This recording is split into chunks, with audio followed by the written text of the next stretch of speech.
బాహుబలి నువ్వు మీ ఆవిడ సపోర్టింగా నా సపోర్టింగా? అసలు గొడవ ఏటైందో కనుక్కుంటుండమ్మా. అసలు ఏటైందే? నేనేట్ చేశాను, చిన్నగా కార్తీక దీపం సీరియల్ చూసుకుంటున్నా.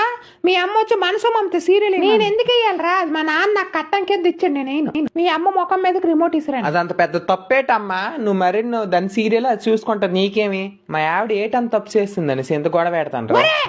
ఏముంది ఇచ్చిందిరా నీకది? వాళ్ళమ్మ నా కొడుకు నా మాట వెనకంటాడు. పెళ్ళైన 2 నెలలకే నీ పిల్లం నీకు బెల్లం అయిపోయింది, ఈ తల్లి నీకు అల్లం అయిపోయిందా? అంతేలే, నీకు ఈ మధ్య జీతం పెరిగిందట, ఇంట్లో చెప్పలేదు కనీసం. మీ ఆవిడకి నెక్లెస్ కూడా కొన్నావట, ఈ మధ్య ఇంటికి డబ్బులు కూడా ఇవ్వట్లేదమ్మా. అమ్మా నోరు మూయిరా, ఈ కంత్రి మొఖం దానికి తీసుకొచ్చావు లవ్ మ్యారేజ్ అని. పెద్ద గేదెలో 10 వరకు పడుకోండి. ఒక వంట రాదు, ఒక ముగ్గేయడం రాదు, ఒక దేవుడికి పూజ చేయడం రాదు. ఒకనాడు చీర కట్టదు, ఎప్పుడు నైటీయే. ఇంక ఇన్స్టాగ్రామ్ లో రీల్స్ అట, పెద్ద మేకపోతల తినడం పడుకోవడం. ఇప్పుడు విడాకులు ఇవ్వాలంటే ఎంత భరణం ఇవ్వాలి? ఆర్టికల్ అన్ని తిరిగేస్తే 1 కోటి నుంచి 2 కోట్లు ఇవ్వాలి రాజమాత. నా కోడలు బంగారం ముచ్చి తల్లి.